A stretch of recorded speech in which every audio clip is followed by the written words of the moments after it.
भ्रष्टाचार के खिलाफ निर्णायक लड़ाई लड़ रहा है। अब इसी दिशा में देश ने एक और बड़ा कदम उठाया है।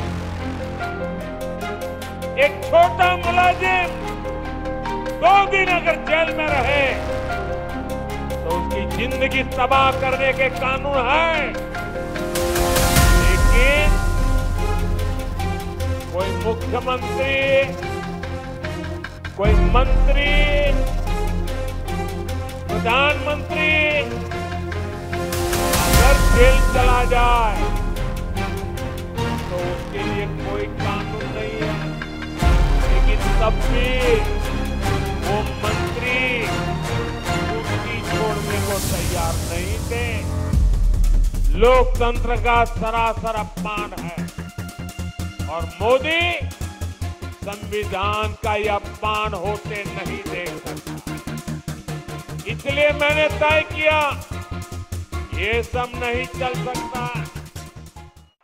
साथियों, पिछले 11 साल से देश भ्रष्टाचार के खिलाफ निर्णायक लड़ाई लड़ रहा है।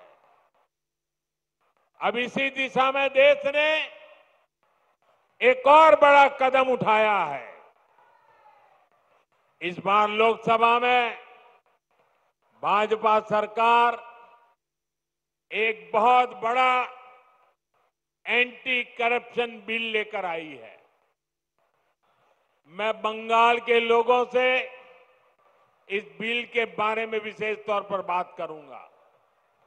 साथियों, आप भी जानते हैं हमारे देश में अगर एक छोटा सा सरकारी कर्मचारी, चाहे वो सरकारी कर्मचारी ड्राइवर हो, प्यून हो, सरकार की किसी कैंटीन में काम करता हो, सरकार में कहीं साफ सफाई का काम करता हो, अगर वो कर्मचारी को किसी पुलिस वाले ने जेल में बंद कर दिया तो करीब करीब 50 घंटे में अगर उसको जमानत नहीं मिली और 50 घंटे जेल में रह गया तो ऑटोमेटिक उसकी नौकरी चली जाती है, सस्पेंड हो जाता है।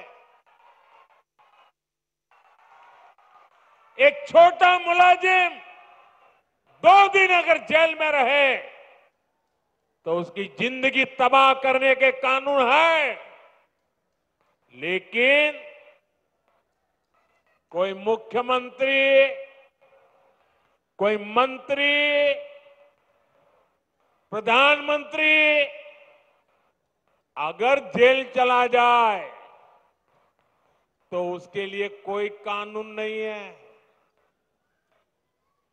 और हालत तो देखिए, आजकल ये लोग इतने गिरे हैं कि जेल से भी सरकार चलाने की कोशिश कर रहे हैं।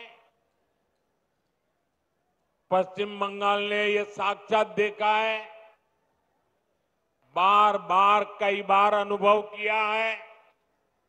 टीएमसी के एक मंत्री टीचर्स घोटाले में आज तक जेल में है। शिक्षक भर्ती का गंभीर घोटाला, घर से नोटों का पहाड़ मिला, लेकिन तब भी वो मंत्री कुर्सी छोड़ने को तैयार नहीं थे। जनता की हर भावना को यहां निर्ममता से कुचला जाता रहा।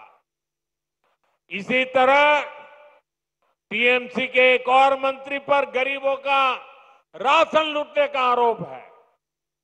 इनकी भी करोड़ों रुपए की संपत्ति जब्त हो चुकी है। ये मंत्री भी जेल जाने के बाद कुर्सी छोड़ने को तैयार नहीं थे।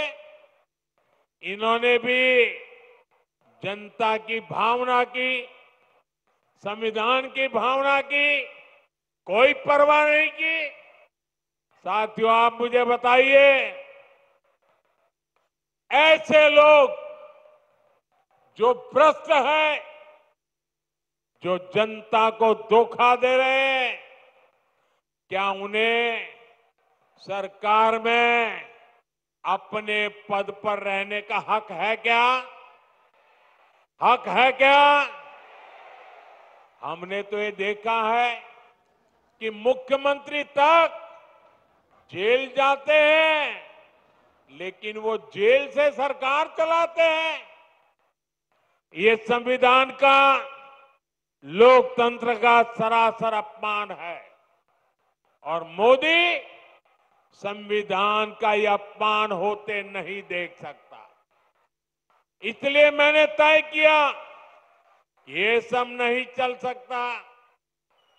मंत्री हो, मुख्यमंत्री हो, अरे इतना ही नहीं, प्रधानमंत्री को भी सख्त कानून के दायरे में लाया हूं।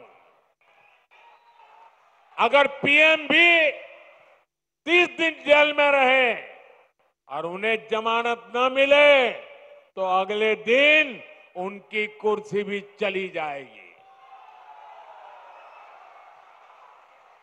लेकिन साथियों, टीएमसी के लोग भ्रष्टाचार के खिलाफ इस कार्रवाई पर भड़क गए हैं। वो इस कानून का विरोध कर रहे हैं। टीएमसी के लोगों ने संसद में इस बिल को फाड़ने की कोशिश की है। ये दिखाता है कि टीएमसी की पूरी राजनीति कैसे भ्रष्टाचार के पहाड़ पर टिकी है। इसलिए लोग इतने डरे हुए हैं, भ्रष्टाचारियों को बचाने में जुटे हैं